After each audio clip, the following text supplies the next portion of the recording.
This is Yisrael Meir Bloomstein from Chevrath Yordei Hayam. Today, we're going to cover in our series on the laws of blessings the concept of Netilas Yadayim, washing the hands before eating bread. We're going to cover the washing of hands after eating bread. Then we're going to get into the discussion of rabbinical level blessings before and after foods. We're going to deal with the doubts that arise in blessings before and after foods. We are going to list the different blessings that come before and after foods, and we are going to go through the structure of the three-faceted blessing, Mei'ein Shalosh, and the blessing of Borei Nefashoth. So, the blessing of Netilas Yadayim, of washing the hands before bread, this is a mitzvah that is rabbinic in nature, and the reason for its enactment was primarily to make sure that the priestly caste, when they eat the sanctified food that they eat, truma in particular, that they would make sure that their hands are clean when eating it, so that the food doesn't become dirty and unfit for eating. Because in general, if sanctified food becomes unfit for eating, it is a serious problem in the Torah. So in order to make sure that the priests wash their hands before eating the sanctified food, the rabbis established a commandment to wash one's hands before eating bread. Now, that is a very far-off concern, and I believe that that goes to show just how concerned the rabbis were about the concept of sanctified food becoming dirty and therefore unfit for eating. There are, of course, more spiritual explanations for why one washes one's hands before eating bread, but the explanation that I gave is the simple understanding of things. Now, there's also a requirement to wash one's hands after eating bread. This is called Mei'ein Achronim, or after waters, and the majority of posakim, or the majority of Rishonim, or medieval commentators, are of the opinion that one is still required to do this in our day and age. A minority opinion does say that in our day and age, we do not use what's called melach sodomis. We don't use salt that is from the Dead Sea in salting our food, and therefore it is not applicable the requirements to wash one's hands after eating bread, because there will not be a caustic salt on your hands that you may touch your eyes and hurt your eyes with. Now, the concept of Brachoth Achronoth, or after blessings that come after food, they are basically enacted by the rabbis when it is not the blessing after a meal of bread, which is Torah level. The other blessings after food are rabbinic, and they were enacted because perhaps the rabbis looked at the remaining foods similar to how Rabbi Akiva looked at food in general. Rabbi Akiva said that the Torah says that after you eat anything that satiates you, you would be obligated to say the blessing after a meal, which is the Torah level blessing after a meal. But it could be that the rabbis, to some extent, took Rabbi Akiva's opinion and said that even though on a Torah level this is not required, we will go and we will mandate that on a rabbinic level one should say a blessing after eating other types of foods. So in other words, the rabbis copied the idea of the Torah level commandment, and they copied it into a rabbinic level commandment. That is the basic underlying mechanics of the blessings after foods other than bread. Now, there is a significant opinion in the Rishonim, in the medieval commentators. This is the opinion of the Rosh and the Tur, and there are other Rishonim that hold of this as well, that any food that is from the 7 species does require a blessing after it on a Torah level. And this is not exactly the same as the opinion of Rabban Gamliel that we talked about last time, but because the opinion of Rabban Gamliel is that one has to recite the Torah level blessing after a meal for anything from the 7 species, whereas this opinion that we're discussing says that the Torah level blessing after a meal is only applicable to bread, but that there is a required Torah level blessing after eating anything from the 7 species. In other words, a shorter blessing that is required for anything from the 7 species. But nevertheless, that requirement would be from the Torah.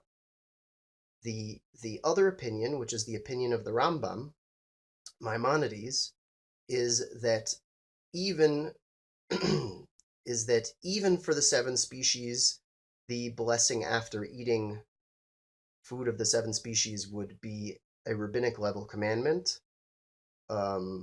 unless it's bread, in which case it is, of course, Torah level.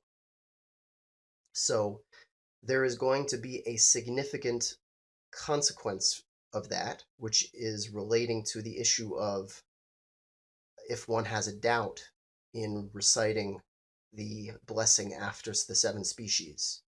And we will get to that, God willing. Now, the blessings before eating food is an interesting thing, because there was no Torah-mandated blessing for before eating bread. There's only a Torah-mandated blessing after eating bread. Nevertheless, the rabbis appear to have made a determination that one should enact blessings before eating food, not just bread, but all food. And this enactment would be a rabbinic level enactment. And the underlying reasoning appears to be that the entire world that God created is, in a sense, sanctified.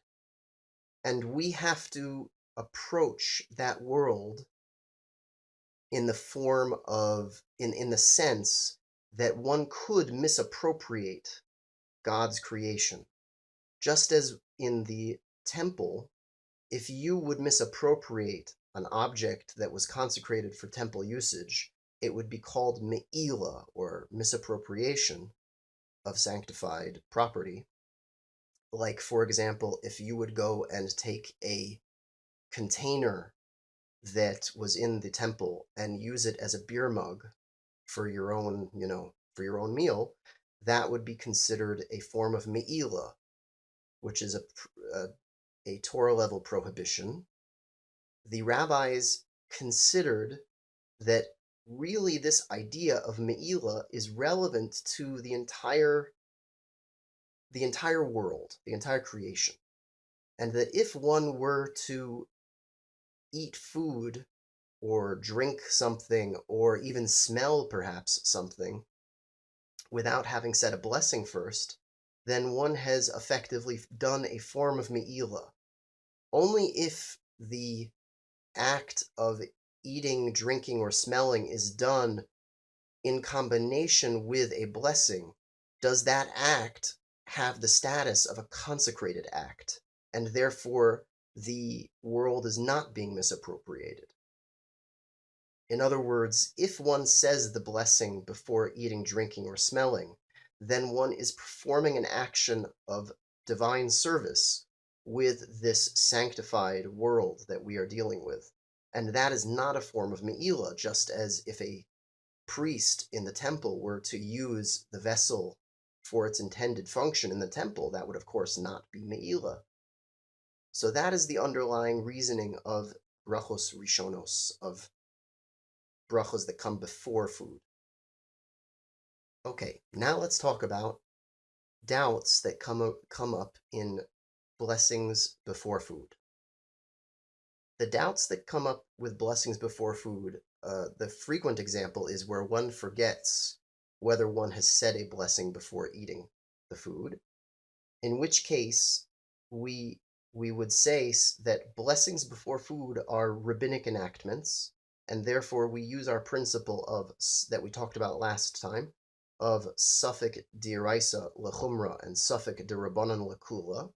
We say that a doubt regarding a rabbinic level issue is we treat it leniently, and therefore one need not and should not repeat their blessing, the blessing before eating that food, even though one is in doubt.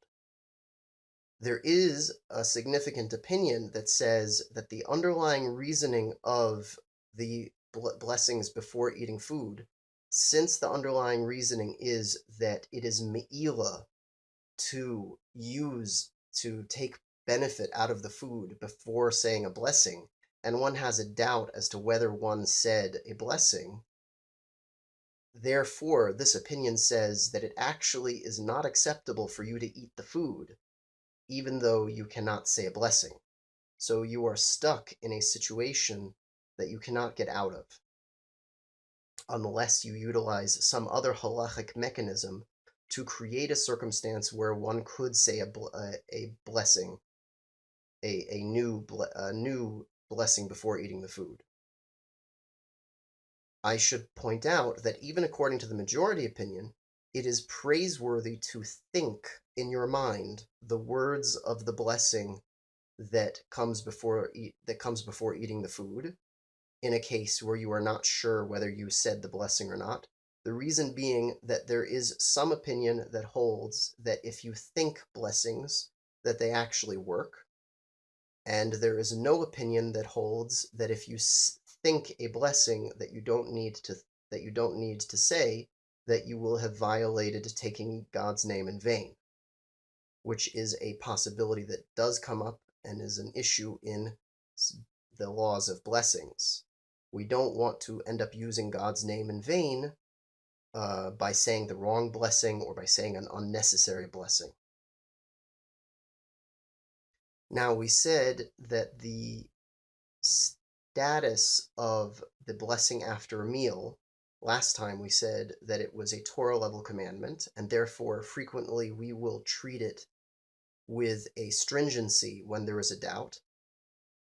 Since we said that the blessing of Mei'ein Shalosh, the three-faceted blessing, is debatable as to whether it is a Torah level commandment, that will create an interesting halachic quandary when we get to the issue of doubt, because on the one hand, there are some who hold that it is a Torah level commandment, and on the other hand, there are some who hold that it is a rabbinic level commandment. If that's the case, then if it were Torah level, then if one has a doubt whether one recited the three-faceted blessing, then one should repeat the three-faceted blessing on the chance that one has not said it yet. And on the other hand, if it was a rabbinic level commandment, then one should definitely not repeat the three-faceted blessing, and doing so would be taking God's name in vain on a rabbinic level.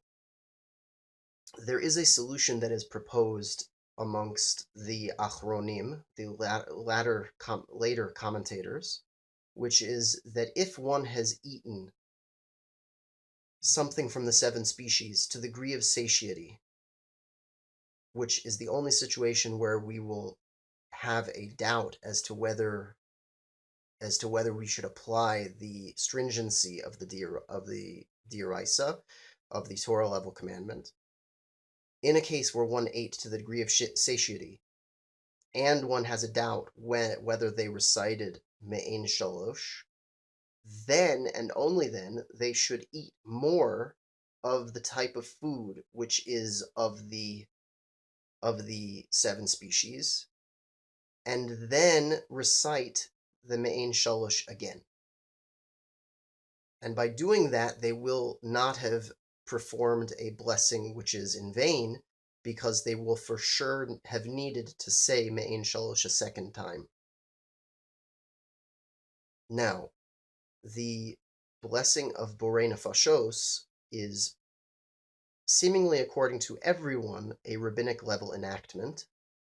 Borei Nefashoth is relevant to foods that are not from the 7 species, or things, for example, that don't even grow from the ground, like an egg or a piece of meat. So any doubt that comes up as to whether one recited Borei Nefashoth, we would treat it leniently, and we would say not to repeat Borei Nefashoth.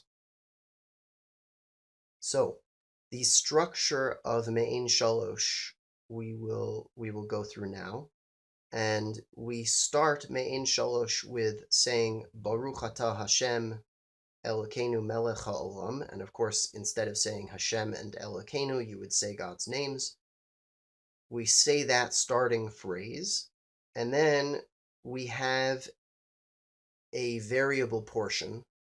The words that you would recite next depend on what you ate. That's part of the reason why this is called a 3-faceted blessing. The reason why it's called Mei'ein Shalosh is because, which means kind of like 3, I suppose is how you would translate that. It means not that there's 3 different ways of saying it, but rather that it is as if you are reciting 3 blessings, which is referring to the 3 Torah level blessings of the blessing after a meal. The English name that is used, the 3-faceted blessing, does not reflect that meaning that the Hebrew does. It reflects the meaning that there's more than one, there's 3 types of food that are discussed in the blessing depending upon the situation. So after the first phrase of Baruch Atah Hashem Elokeinu Melech HaOlam, we then have 3 or more facets to how one might recite the next few words. There's something one recites if one ate something that was a grain product. There's something one recites if they drank wine. And there's something that one recites if they ate one of the other fruits, the 5 fruits that are special to Israel. And of course, there are combinations of those 3 things that are possible. That's why in English we call it the 3-faceted blessing. In Hebrew, we refer to it as Mei'ein Shalosh, which means that it is like, in structure, it is like saying the 3 Torah level blessings of the blessing after a meal. So after we say that 3 or more faceted section, we then have a longer section that starts with Va'al Tanuvas Hasodeh Va'al Eretz Chemdo Tova Urchava, and continues until Unvarechecha Aleha Bikdusha Uvtahara. We then have a place where we add in phrases that are relevant to Shabbat or the Chagim that may come into play. Then we have Ki Ata Hashem Tov Umeitiv Lakol V'Nodeh Lecha Al Haaretz, which is one phrase that we say all the time in this blessing. And then we finish with, again, a 3 or more faceted ending that depends upon what you ate. There is a set of words that one recites for if one ate grains, a set of words that one recites if one drank wine, and a set of words that one recites if one ate from the 5 fruits. Now, when it comes to wine and fruit, there's a special ending if the fruit or wine came from the land of Israel. And that is, of course, very relevant for people who live in Israel, because a large portion of what we eat is going to be from Israel.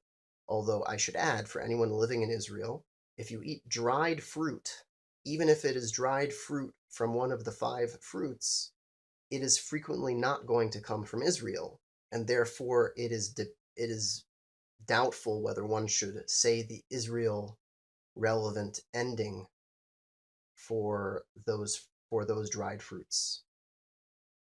Now, the structure of Borei Nefashoth is relatively simple, since it is definitely rabbinic according to all opinions, and since it is not special for the 7 species, the rabbis did not enact an overly complicated blessing for those types of foods. Rather, we start Baruch Atah Hashem Elokeinu Melech HaOlam, as we frequently begin every blessing with. Borei Nefashos Rabos V'chesronom Al Kol Ma Shebora Lahachayos Bohem Nefesh Kol Choy. That's all part of the middle of the blessing. And then we end Baruch Chei Ha'olamim.